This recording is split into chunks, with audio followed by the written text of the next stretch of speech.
Hello, soldier. Thanks to our previous guides, you're already familiar with bullets and shells, so now it's time to talk about more exotic, but no less fearsome ammunition. Like rockets, for example. Although pilots, tankers and sailors may use rockets in totally different situations, they all agree on one thing. Rockets are one of the most nefarious types of armament. A multiple rocket launcher system will strip the paint from a tank, an ATGM will find its target even behind a hill, and the small I-16, nicknamed Ishachok, will tear through a heavy bomber in seconds. Given such impressive results, the rockets should have become the player's first choice for armament long ago. But even these demons have their drawbacks. Let's take a look. Evil starts with a press of a button, and by default the rocket launcher command is set to the number 4 for aviation and to R for ground and naval vehicles. You can reassign keys in the control settings in the armament tab. Everything is set up, and we're now rising into the sky where so many different types of rockets have soared for the first time in the War Thunder. First off, we should mention that pilots currently don't have any terrifying guided missiles. Thank you, Jesus! It's possible that they will appear at some point in the future, but right now we're only discussing crude but deadly unguided rockets. High-explosive rockets. The name fully conveys what happens when one of these rockets hits its target, an explosion. The heavier the explosive inside it, and the higher the caliber of the rocket, the bigger the explosion. Look at the card, it's the same as for shells. Here you'll find two vital stats for high-explosive rockets: the amount of explosive and its armor penetration, represented by the thickness of the armor that the explosion can breach in a direct hit. Speaking of breaches, in the mechanics in War Thunder, a sphere is created around the impact point of any explosive shell, and beams from the center of the sphere seek out the most vulnerable point in the armor. So if a high-caliber, high-explosive rocket hits the base of a tank, it has the potential to blow the vehicle up from the inside out. But only if the armor on the base is thin enough and the distance from the impact point to the breach point isn't so large that it minimizes the force of the shockwave. The mechanic is quite realistic on the whole, and based on what we've said, what you should do when firing high-explosive rockets is not to take aim at a particular spot, but to seek out the largest weakly armored area on the tank. Surprisingly, this is the hull roof and turret on ground vehicles, or basically any part of an aircraft. An aircraft will simply be blotted out of existence. Don't forget about shots. Though they are not visible, they can still inflict damage, especially to lightly armored ground vehicles and aircrafts. They spread farther than the explosion wave, and their amount depends on the rocket caliber. We've already understood where to fire. Now let's talk about how to fire. It pretty much comes down to experience, but we can give you some helpful tips. Number 1. Practice in a test flight or in the training ground. It may sound basic, but practicing really helps you learn how to hit a target. Number 2. Don't forget that the rocket's convergence corresponds to the convergence of the frontal armament of the aircraft, but it's more complicated than that. The friend of the high-explosive rocket is also its enemy. To achieve major high-explosive damage, you need to increase the rocket's weight and caliber, and this significantly slows its flight and makes these rockets far from exact. If you set the convergence at 800 meters, there is no way that every high-explosive rocket will reach this mark without going off course. This is another good reason to drop closer to the target, especially if it's on the ground, when using high-explosive rockets.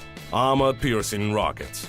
You can try to run from bombs. You can stop a high-explosive rockets with solid armor, but if a tank encounters an armor-piercing rocket, it normally ends badly for him. Difficult to use, varied, and fearsome. That's armor-piercing rockets. They come in 3 types: good old solid shells, APHEs, and the pinnacle of technical achievement, hits. These do damage in the same way as similarly named shells: shrapnel, minor explosive damage, or a high-explosive stream. So, how do you fire them? This is where you need to pay attention. Fire them based on the striking angle on the vehicle's armor. You're essentially firing an ordinary armor-piercing shell with a jet thrust. And when the rocket strikes, all the same characteristics are calculated as on the ground.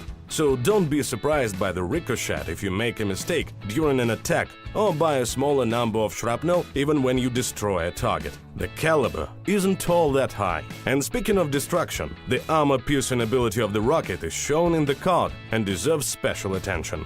Since fuel burns up over further distances, and your chances of breaching the target decrease along with it.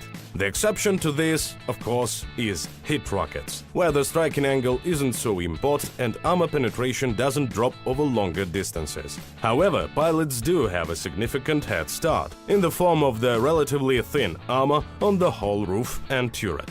To sum up, the difficulty in attacking and the need to accurately strike the target is compensated by the merits of the armor-piercing rockets themselves. They weigh much less than high-explosive rockets, which makes them faster and more accurate, especially in air battles, where every kilo counts. They're perfect if you've got a feel for aiming and if hitting the target is no longer a challenge. Fragmentation rockets. In general, all of the previously mentioned rockets can be used against fragile aircraft, but some rockets have been specially designed for aerial targets. The main destructive element of this rocket is the cloud of shrapnel it creates. Anti-air rockets frequently have a self-destruct mechanism, so that the rocket detonates several seconds after launching, even if it hasn't struck anything. Consider the German GR-29. It has a self-destruct fuse, and the range for detonation can be set in battle in the vehicle selection menu. We recommend setting it to between 400 and 600 meters. Then you just have to go to the set distance and launch the rocket a little higher than the target in order to adjust for the descent, and even if you miss by a few meters, you still get to enjoy blasting the enemy to pieces. Of course, this isn't a modern fire-and-forget rocket, and it does demand precision, but destroying air targets this way is far easier than with other rockets. Rockets like these aren't only on German aircraft. Wherever you see the detonation range setting, this means that there is a self-destruct fuse and that this rocket is suitable for similar air attacks. But using these rockets to attack ground forces is a bad idea, because their primary goal is to deal total damage over a large area and not to pierce armor. That's why these rockets will only be dangerous for SPAGs and weakly armored vehicles. Please note that in AB, when you press the launch key once, one rocket will leave the suspension. In RB and SB, rockets are fired in pairs, and one key press releases one rocket from each wing. So that's the situation in the sky. The choice isn't so huge in terms of rockets, but effectiveness is key, and it is indisputable. Now let's drop back down to Earth, where rockets have also taken root. But the tanker's arsenal also includes guided missiles, which have their own features. Which isn't surprising, given that the development of this type of ammunition started with ground forces. War Thunder has the first two generations of anti-tank guided missiles, or simply ATGMs. First-gen ATGMs are 100% manually controlled. You need to align 3 points: the crosshair, the missile, and the target. In War Thunder, the commands for moving the rudder of these missiles will be the same as the movement keys for the armored vehicle. Movement of the vehicle itself will be blocked during this time. But the second generation is much simpler. You just need to keep the crosshair on the target, and control of the missile will be handled automatically. And you can fire on the move. Incidentally, arcade battle players won't see a difference between the ATGM generations. All guided missiles in this mode are controlled with the mouse. All guided missiles boost roughly the same firepower. They have a hit feeling and are capable of effectively taking out all armored targets in the game, with the exception of rear tanks with ERA. In that case, one missile might not be enough. How to fire? Remember, the launches are often far from perfectly aligned with the aiming line. Immediately after launching, the missile is controlled by autopilot, which takes it to the required trajectory. This takes some time at a specific distance. This feature can cause problems when firing at nearby targets. This blind spot depends on the specific vehicle and can be learned through experience. After that, it's smooth sailing. Keep the enemy in the crosshair or move the sight slightly in front of the movement target, and maybe you'll hear the pitiful whimper of the tanker when he realizes that the imminent death is coming for him. In terms of other mechanics, ATGMs are identical, but the missiles themselves virtually always vary in flight speed, range, and maneuverability, although you can't tell without making a direct comparison between them, which is why we're not going to go into that here. Unguided rockets. More about the most boring type of rockets? You couldn't be more wrong. Unlike air rockets, unguided ground rockets don't have armor-piercing modifications because they just don't need them. Don't forget, we're on the ground, where weight categories are unlimited. The same rules apply.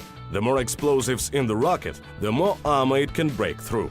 But while in aviation the supply of rockets is severely reduced due to restrictions in the takeoff weight, on the ground, multiple launch rocket systems, MLRC, don't suffer from a shortage of shots. And they can afford to maintain continuous heavy fire on the target, which, if it doesn't destroy it, will definitely cause such critical damage that it will be easy just to abandon the tank. The most important thing is to try to aim at the hull roof, or surfaces closest to it. Egg the turret sides. So after blowing up on them, the shockwave goes to the most vulnerable areas of the armor, even if the target is so well armored that it seems pointless to fire on it. Don't forget the psychological impact of rockets. It's huge. And the last thing you've got to remember, the rockets you've got are high explosive. High explosive. Understand? We're sure you already knew a lot about rockets, but we hope that now you can use them even more effectively. We've added links to a handy article about high explosive damage in the description. It supplements the information given in this guide. That's it for today. Class, dismissed. I should go.